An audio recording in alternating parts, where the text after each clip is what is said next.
महेश्वरा गुरुर्हे साक्षात् परब्रह्म तस्मै गुरुवे नमः। गुरु प्यारी सारी सात संगत को सचकर्तार धाम से सचकर्तार कहते हुए रब्बी उपदेश के माध्यम से आज अल्हम्दुलिल्लाह रब्बिल आलमीन रहमान रहीम इसका व्याख्यान मतलब जानेंगे। बिस्मिल्लाह रहमान रहीम में जहाँ 786 के मतलब में हमने रहमान और रहीम इसका मतलब बताया था। रहमान मेहरबान, रहमान का मतलब मेहरबान और रहीम का मतलब होता है रहम अदा करने वाला, या इसको कृपालु दयालु भी कह सकते हो। अल्लाह ताला के 100 नाम कुरान शरीफ में जहाँ अल लिखा है, अल कबीर, अल रजाकू, अल मजीद, अल रहमान, अल रहीम, ये सब अल अल्लाह ताला के लिए, ईश्वर परमेश्वर गॉड वाहिगुरु के लिए लगता है। तो यहाँ भी अल्हम्दुलिल्लाह रब्बिल आलमीन इसका क्या, जैसे तुम्हें ला इलाहा इल्लल्लाह का मतलब बताया, नाराए तकबीर अल्लाह अकबर का मतलब बताया, ऐसे ही अल्हम्दुलिल्लाह भी हम बार बार सुनने को सुफियाने में हमें मिलता है, लिखा हुआ भी मिलता है अल्हम्दुलिल्लाह रब्बिल आलमीन। इस बात पे प्रकाश डालेंगे कि इसका क्या मतलब है। अल्हम्दुलिल्लाह रब्बिल आलमीन इसका मतलब होता है कि अल्लाह के नाम से मैं अपनी इबादत को शुरू करता हूँ, जो सबका रब है, जात पात वरण धर्म इस सब से रूप रंग से परे है। ऐसे ईश्वर अल्लाह खुदा गॉड जो एक ओंकार स्वरूप है, ला इलाहा इल्लल्लाह वहदहु ला शरीक लहू, मतलब एक ओंकार स्वरूप है, जहाँ सबका मालिक एक है। ऐसे उस एक ईश्वर के नाम से ही अपनी इबादत को मैं शुरू करता हूँ। अब कुछ बातें ऐसे क्यों कहा कुरान शरीफ में जब मोहम्मद जी पे नाजिल हुआ, अल फातिहा के शुरू में ये दर्ज हुआ अल्हम्दुलिल्लाह रब्बिल आलमीन रहमान रहीम। रहमान रहीम तो तुम्हें उसमें बता दिया था। तो अल्लाह के नाम से शुरू। इस दुनिया में 10 गुरु आए, उन्होंने अपने से नहीं, पितर श्री गुरु ग्रंथ साहिब से, दुर की बाणी से हमें जोड़ा। क्योंकि कोई भी गुरु देश रूप थोड़ी देर रह के धरती पे नाम जपाता है, उसके बाद उसने जो ज्ञान बांटा था शब्द स्वरूप, ग्रंथों के स्वरूप, जब उसका जो ज्ञान प्रवचन कीर्तन किए होते हैं, उसी के कारण दुनिया उनको मानती है, उनको पूजती है। लेकिन वो नहीं चाहता कि कोई उनको पूजे, उनको जाने। वो तो अपने आप को नीच निमाना कहते हैं और अपने आप को सब संत जिन्हें भी हुए, पीर पैगंबर औलिए, हमेशा नम्रता में रहते हैं, निमानगी में रहते हैं, क्योंकि वो कहते हैं खुदा बेअंत है, कथना कथी न आवे तोड़। कितना बोल के भी गुरु नानक कहते हैं कि मैं उस बेअंत असीम शिव परमात्मा अल्लाह वाहिगुरु के बारे में 72 ईयर्स में कुछ नहीं बता सका। जितना मैं बताता रहा उतना ही वो और आगे बढ़ती जाती है, क्योंकि वो बेअंत है, उसका कोई आदि अंत ही नहीं है, वो असीम है, उसकी कोई सीमा नहीं है। तो क्या बताएंगे, सीमित चीज को बताया जा सकता है और जिसका आदि अंत हो उसको बताया जा सकता है। तो ऐसे ही जैसे गुरु हुए, 10 गुरु साहिबान, वली अल्लाह, धर्मगुरु बाबा नानक जी ने 10 चोले बदले और हमें पवित्र श्री गुरु ग्रंथ साहिब से, वाणी से, सचखंड के इस बोर्ड से जोड़ा। क्योंकि कोई भी गुरु संत महात्मा फकीर इस मानव शरीर को धारण करते हैं, फिर उनको भी चाहे कोई अवतार हो, चाहे महात्मा हो, तो इस धरती के कायदे कानून के हिसाब से वो धर्मार्थक पुरुष होते हैं, चाहे ऋषि मुनि संत महात्मा जोगी नाथ हो, तब भी कुछ सालों बाद, अरसों बाद उनको ये अपना मानव देह, जो कि अपनी मर्जी से उन्होंने लोगों को तारने के लिए धारण किया होता है, उसको छोड़ के जाना पड़ता है। तो फिर अगर वो चले जाएंगे तो इसका मतलब ये थोड़ी कि वो आने चला गया, ईश्वर चला गया, परमेश्वर तो उनका रूप बन के आए, हमें समझाने आए, उससे जोड़ने आए। तो हम फिर फरीद अमृतवाणी, कबीर अमृतवाणी, रविदास जी की अमृतवाणी, पितर ग्रंथ, पंथ, ये सब की पूजा करते हैं, उससे ज्ञान प्राप्त करते हैं शब्द स्वरूप, जो स्वरूप प्रकाश स्वरूप की। तो वो उसका नित्य जो स्वरूप है, जो हमेशा रहने वाला, सचखंड में, सतलोक में, जब जन्नत खाने काबा में हमेशा गोविंद स्वरूप है, सच्चिदानंद स्वरूप है, निराकार निर्गुण निर्विशेष स्वरूप है, तो हमेशा नित्य है, सत्य है। तो ये सब बातें को ध्यान रखते हुए किसी भी गुरु ने, गुरु गोविंद सिंह जी ने भी 10वें ग्रंथ अलग से अपनी वाणी दर्ज की, लेकिन अगारपुर की उस वाणी में दर्ज नहीं की, और हमेशा यही सिखाया सब गुरुओं पीरों ने, शहीदों ने। और इवन इफ देवी देवता भी के सारे मंत्र ओम से शुरू होते हैं, वो भी अपने से हमें नहीं जोड़ते, वो भी उस शिव परमात्मा से, उस अल्लाह राम से, श्याम शिव से हमें जोड़ते हैं। लेकिन जो लोग ऐसी समझ नहीं रखते कि मूर्ति में क्या ज्ञान है, ये मूर्ति किसकी मूर्त को दिखा रहा है, ये मंत्र ओम से क्यों शुरू हो रहे हैं, वो देवी देवताओं को ही सुप्रीम पावर जानते, उनसे ही मांगने लगते हैं, जब पूजने लगते हैं। पर उनको एक सही गुरु नहीं मिला, सही ज्ञान नहीं मिला। पर देवता चाहते हैं कि वो आगे जाएं, गुरु के पास जाएं, इन मंत्रों का ज्ञान जाने, और माया क्या है, आत्मा क्या है, परमात्मा क्या है, ये सब चीजों का ज्ञान प्राप्त करें।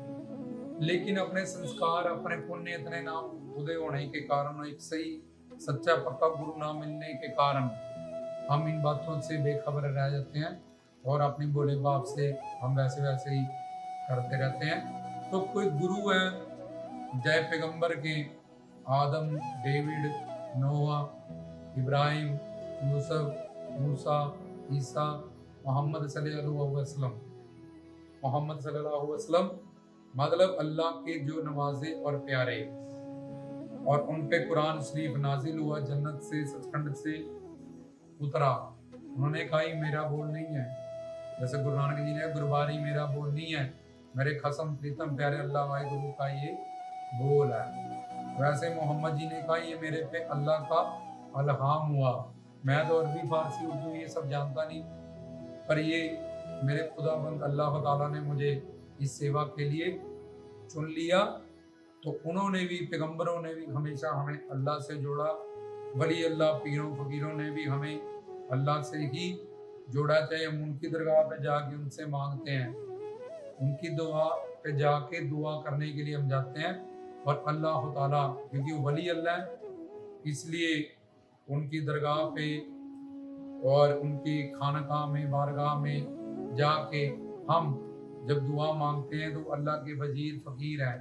जपजी साहिब में पंच परवान पंच प्रधान पंचे पावे, दरगाह मान पंचे सोदार राजान पंचा का गुरु एक ध्यान। लिखी गई ये पंच सारे गुरु पीर साधु संत फकीर महापुरुष पुरुषों को कहते हैं। तो चाहे गुरु थे, चाहे पीर थे, चाहे देवी देवता ही हैं, कोई भी चाहे अवतार लेके आए, यहाँ पे राम कृष्ण आए हों या कोई और शक्तियों, यहाँ जो महात्मा स्वरूप प्रकट हुई, कबीर जी, फरीद जी, गुरु रविदास जी, इन्होंने सबने हमें उस आद सगाद बेअंत, आज इसका आदि अंत नहीं, निर्गुण निराकार निर्विशेष उस परमात्मा से सच्चिदानंद स्वरूप है, जो सर्वेश्वर है, जो सर्वज्ञाता, सर्वज्ञानी, सर्वंतर्यामी, सर्वशक्तिमान, उससे ही हमें जोड़ा। चाहे पीर थे, चाहे वली थे, कुतुब थे, कलंदर थे, गास थे, चाहे पवित्र ग्रंथ हैं किसी भी धर्म के, वो हमें बाइबल है, वो भी हमें गॉड से जोड़ती है। गुरु ग्रंथ साहिब है, पवित्र सब ग्रंथ, ये हमें अकाल पुरख कर्ता पुरख से जोड़ता है। पीर फकीर है, ये हमें अल्लाह, आत्मा और परमात्मा, उस अल्लाह ताला से ही जोड़ता है। और हिंदू, मुस्लिम, सिख, ईसाई, तो तुम जिस भी धर्म में जाओ, ग्रंथ पंथ में जाओ, वो हमें अल्लाह से ही जोड़ते हैं, कि अल्लाह नित्य है और आदि जुगाद वो ही एक सच है। गुरु पीर साधु संत फकीर माया को अपने अधीन अंडर करके मानव चोले में कुछ तो जो साधना मुक्त हो गया, अपने हरि गुरुवान की शरणागति करके पाई लेना जी मीरा की तरह, फिर गुरु रविदास, नानक, कबीर, फरीद, ये महापुरुष हैं जो सारे, इनमें से कुछ नित्य मुक्त थे जो साक्षात परमात्मा महात्मा बन के ही दुनिया में आए थे। बाकी जो इनकी शरणागति, इनसे ज्ञान पा गए, वो भी साधना से माया अतीत हुए, इस माया की दुनिया से काल की दुनिया से 84 लाख दुनिया से मुक्त हुए और अपने सचखंड सतलोक को परम धाम निज धाम को प्रस्थान किए। जन्मना मरना मिट गया, ये दुख आदि देवी काद भौतिक आध्यात्मिक ये सब बंधन उनको है जो माया के, ये सब उनसे वो मुक्त हुए। तो मैं उसी अल्लाह की इबादत करता हूँ। और जो ये पैगंबर हैं जिन्होंने पैगाम दिया, आदम हो, डेविड हो, नूह हो, फिर मूसा हो, ईसा हो, यूसुफ हो, इब्राहिम हो, या वली हो, अंबिया हो, कुतुब हो, कलंदर हो, तो ये पैगंबर जिन पे अल्लाह का पैगाम जिन्होंने हमें दिया, मसीह ईसा मसीह जो हमें मैसेंजर ऑफ गॉड, खुदा का, गॉड का मैसेज देने आए। जैसे मसीह को कहते हैं Isa Masih son of God, लेकिन वो मसीह हैं। हम प्रेम सत्कार से ऐसा करते हैं, हम सारे ही उनकी संतान हैं। सनातन मतलब हम सारे उनकी संतान है। एक ओंकार मतलब हम सारे उसी एक बाप की, उसी एक ईश्वर की संतान है।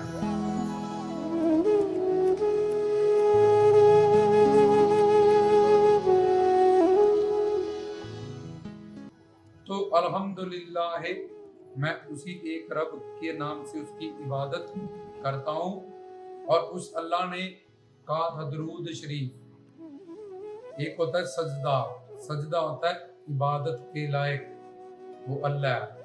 और एक होता है सलाम, जो पीरो मुर्शद, क्योंकि उनके बिना अल्लाह ताला की ये बात समझ नहीं आती। और जो पीरो मुर्शद, कामिल मुर्शद, पूर्ण सतगुरु होते हैं वली अल्लाह, वो हमें हमारा सलाम तो कबूल करते हैं, लेकिन हमें अल्लाह ताला को ही सजदा करने को कहते हैं, क्योंकि आदि अनंत वही सच है। वो तो कुछ सालों के लिए चोला धारण करके यहाँ हमें ज्ञान देने आए हैं और बांटने आए हैं, लेकिन उनका जो सब ज्ञान है, बयान है, जो जिक्र है, जिससे जुड़ रहे हैं, वो वही अल्लाह ताला ईश्वर परमेश्वर वाहिगुरु गॉड से हमें जोड़ते हैं। तो किसी भी ग्रंथ में, पंथ में जाओ, धर्म में जाओ, शास्त्रों में जाओ, तो यही बात। अब उन पैगंबरों मोहम्मद सल्लल्लाहु अलैहि वसल्लम कुरान शरीफ जिन पे नाजिल हुआ, ला इलाहा इल्लल्लाह मुहम्मदुर, दूर मतलब दूत है। अल्लाह ताला ने कहा ये हमारे दूत हैं। जैसे रामचंद्र जी के दूत तुम कहते हो, हनुमान जी है, दूत मतलब दास था। ये नूर आत्मा परमात्मा की गुलाम है, दासी है। ऐसे ही हनुमान जी हम सनातन में कहते हैं श्री रामचंद्र जी के दूत है। ऐसे ही अल्लाह ताला ने कहा कि मोहम्मद मेरे दूत हैं, जिनके माध्यम से पैगंबर है, मैं ये पैगाम तुम्हारे हाथ अपनी संतान, अपने बच्चों के लिए भेज रहा हूँ। तो उनकी उम्मत पे, जो उनके साथ जिन्होंने धर्म की स्थापना की, पंच प्रधान जपजी साहिब में ऐसे लिख देते हैं, और गुरु गोविंद दोनों खड़े किसके लागू पाए, बली हरि गुरु आपके, जिन्हें गोविंद दियो मिलाए। ये भी गुरु की महिमा में, गुरु ब्रह्मा गुरु विष्णु गुरु देव महेश्वरा। कोई भी धर्म था, ग्रंथ था, पंथ था, उसने गुरु की महिमा ही गाई है, क्योंकि गुरु से ये सारा ज्ञान हमें पता चलेगा। और सिद्ध नित्य मुक्त कामिल मुर्शिद ही उस परमात्मा का रूप है। तो दरूद शरीफ में अल्लाह ताला ने कहा कि ये सारे जिन्होंने नाम जपाया, पीर पैगंबरों ने, संतों महात्माओं ने, सत्पुरुषों ने, मोहम्मद जो प्रशंसनीय, जिन पे कुरान निकला, जिन्होंने हमारा ज्ञान दिया। मोहम्मद का मतलब होता है प्रशंसनीय इंसान। तो उनपे, उनके साथ मिलके जिन्होंने धर्म के लिए जंगे की और प्रचार किया, दुनिया को ज्ञान बांटा, उसकी उम्मत के लिए उनकी दुआ, उनकी सलामती, कि अगर वो सारे ना थे, आग लगी आकाश में जर्जर भरे अंगार, संत ना होंगे जगत में जल जाएगा संसार। जहाँ जपजी साहिब में भी दोल धर्म दया का पूत के, ये धार्मिक महापुरुषों के कारण ये धरती टिकी है। नहीं तो कलयुग में इतना पाप है, करप्शन है, झूठ है, धोखा है, फरेब है, डकैती है, कब से इतने पाप से ये धरती नष्ट हो जाती। तो मैं उस खुदामंद अल्लाह ताला की इबादत वाहिगुरु गॉड की करता हूँ अल्हम्दुलिल्लाह, जिसको सजदा है, जो मेरे पीरों ने, वलियों ने, गुरुओं ने मुझे सिखाया। और जब हम वैसे पीर को मानना, गुरु को मानना, उसकी रियायत रखना, उसकी बात को मानना, तब वो हम पे खुश होते हैं। तो मैंने अपने पीरो मुर्शद से, कामिल सदगुरु से, पीर पैगंबरों से यही सीखा है कि उस अल्लाह से उन्होंने मुझे जोड़ा है, उसकी पहचान दी है। तो अल्हम्दुलिल्लाह मैं उसी अल्लाह को सजदा करते हुए, माबूद अजर अमर अविनाशी अकाल करता पुरख मानते हुए अपनी इबादत उसी के नाम से शुरू करता हूँ। जो मेरे गुरु का हुक्म है, मेरे वली का हुक्म है, मेरे पीर का हुक्म है, एक पुणकार। तो गुरुओं ने गुरु ग्रंथ साहिब में अपना नाम नहीं लिया, पीरों फकीरों वलियों अम्बिया औलियों ने नहीं लिया। हालांकि ईश्वर ने गुरुओं पीरों संतों फकीरों को उन्हीं के रूप से अपना ही नाम दे दी हुआ। समाज में उनको सत्कार मिला, इज्जत मिली, उन्होंने सत्कार से उनको बहुत सारे नाम दे दिए, लेकिन उन्होंने अपने आप को हमेशा नम्रता में ही रखा है, ताकि जीव भी हमेशा निम्रता में रहे और निमानगी करनी सीखे। शास्त्रों के आगे, गुरुओं पीरों संतों फकीरों के आगे। तो अल्हम्दुलिल्लाह कि मैं सबसे पहले जब इबादत पे बैठा, जब नमाज अदा करने बैठा, जब भक्ति पे बैठा, तो अपने वली अल्लाह के हुक्म से सबसे पहले अपने गुरुओं पीरों संतों फकीरों के हुक्म से अपने अल्लाह ताला मौला खुदा की, जिसके रूप में मुझे वो वली होके, गुरु होके, कामिल मुर्शिद स्वरूप होके मिले हैं, उसको ही एक सजदा करता हूँ। जो सबका सेकुलर सांझा रब है, कोई जात पात वर्ण पंथ ग्रंथ धर्म, इन सब से वो अल्लाह ताला परे है, और वो रहमान है, मतलब मेहरबान है, और वो रहीम है, मतलब कि रहम करने वाला है। तो ये आप बिस्मिल्लाहिर्रहमानिर्रहीम, जब हमने जो 786 का 786 का प्रवचन रखने उपदेश रिकॉर्ड किया था, आप उसमें सुन लीजिएगा कि बिस्मिल्लाहिर्रहमानिर्रहीम का मतलब क्या है, जब 786 का मतलब क्या है, तो आप उसमें जब सुन लोगे तो तब तुम्हें पता चल जाएगा। ये विषय था अल्हम्दुलिल्लाह रब्बिल आलमीन, वो एक रब जो सबसे ज्यादा शक्तिशाली है, बड़ा है, वो मेहरबान है, दयालु है, कृपालु है, और मैं उसी एक सच रब की अपने वली अल्लाह। हालांकि गुरु का दर्जा बड़ा है, और गुरु ने जो कह दिया, राम से बड़ा राम का नाम, तो गुरु नानक जी ने 10 जामे बदल के जो कह दिया, पीरों ने जो कह दिया, वलियों ने जो कह दिया, ऋषि मुनियों ने जो कह दिया, ग्रंथों ने जो कहा कि जब हम गुरु की बात मानेंगे, वलियों पीर पैगंबरों की बात मानेंगे, तो जब वो हम पे खुश हो जाएंगे, तो अल्लाह ताला हम पे, खुदा वाहे गुरु मौला अपने आप ही खुश हो जाएगा, क्योंकि वो प्रधान और परवान पुरुष हैं।